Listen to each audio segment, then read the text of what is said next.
Welcome to another Messy Middle episode segment. We're just going right from microphone to upload pretty much. We're skipping all the fancy stuff that people think that they need to have in order to be able to put a podcast out. Okay. If you listen to seasons 1 and 2, you'll notice, they're all produced nicely and there's nice, beautiful sounding music, intro and outro music, and all kinds of strategy and intentional things meant to do certain things in this podcast. The thought of creating a truth channel, a podcast, a blog, a YouTube channel, an art show, an art installation, the thought of creating a physical form of thoughts, feelings, behaviors, ideas that you have in your mind and in your heart can be daunting, certainly. Many of us write for ourselves. Okay? I know that when I take a client on a spirit quest, we almost always unearth the reality that they have some hidden talent away from the world that the world doesn't know about. We like to create our art and keep it private, don't we? Not really realizing and recognizing that art is a mechanism for free speech. And that historically, when free speech is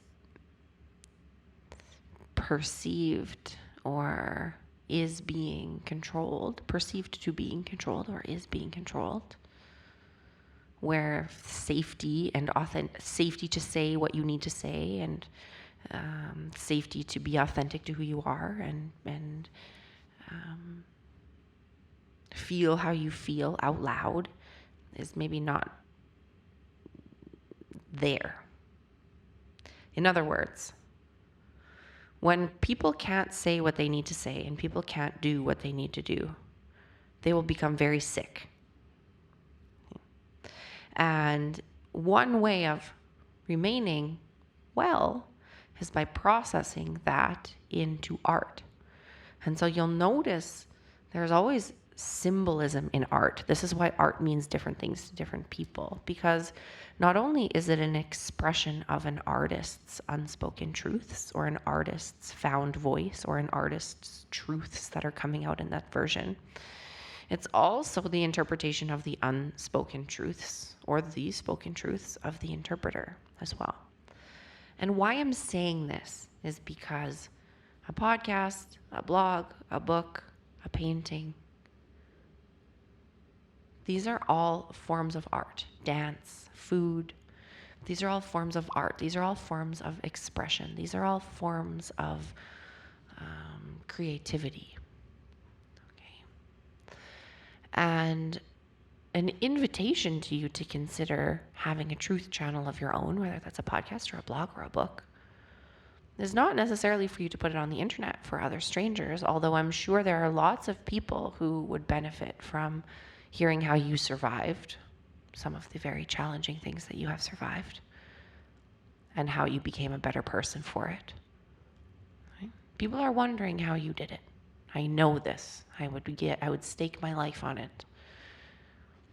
These things that you have done that you didn't think that you were going to survive, that you then went on to survive. People are wanting to know how that happened.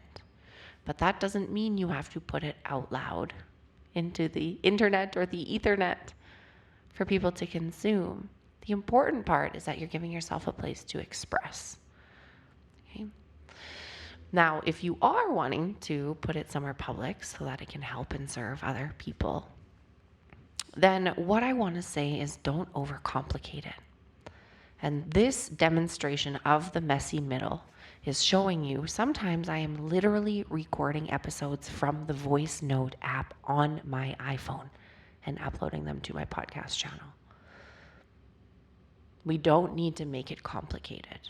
There are many, many options available to be able to write. You know, when I started the Stepqueen blog, I was actually going to write under a pen name. I was not even going to attach my real name to it because the things that I was writing felt so vulnerable. And I was like, I don't want this to get back that this is me. I was still hiding my message. I was still hiding myself and my attachment to my message, or my relationship to my message, since we were talking about vulnerable things. This is before I realized every human on the planet is going through the same things inside of their family. And the sooner we recognize that every single human on the planet is going through the same things in their families, the better off that we're going to be.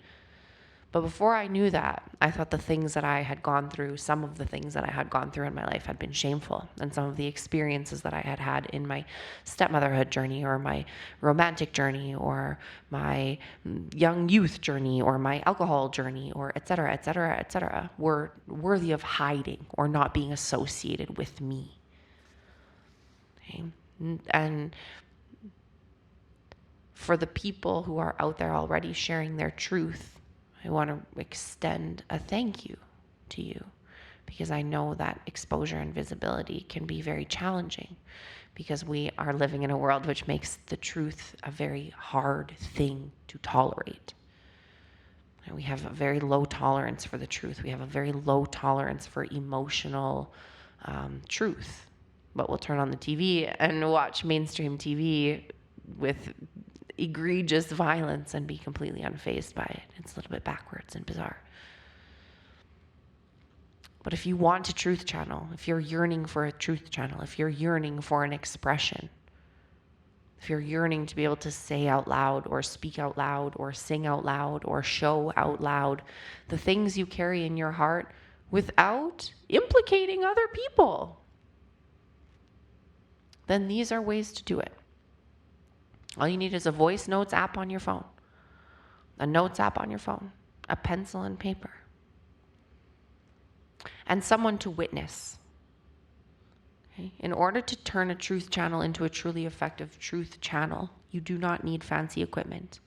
You don't need a tripod. You don't need to record yourself on camera. You don't need to publish it to the world. What you need is the truth, the courage to speak it, and someone to witness it. That's it. And if you're not comfortable having someone, another human person, witness it, you may witness yourself speaking to yourself in the mirror. The important part is that it gets said out loud. This is how a truth channel can set you free. We're all carrying things that we need to say out loud. Every single person. If you think that you do not, you need to send me a message on Instagram, because I need to know what you've done to eliminate yourself from the human experience, to liberate yourself from the human experience of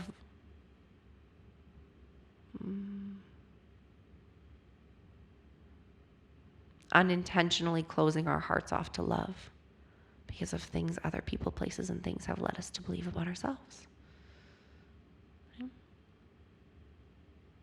So do you need a truth channel? Yes. Everyone needs a truth channel. Does it need to look like mine? No.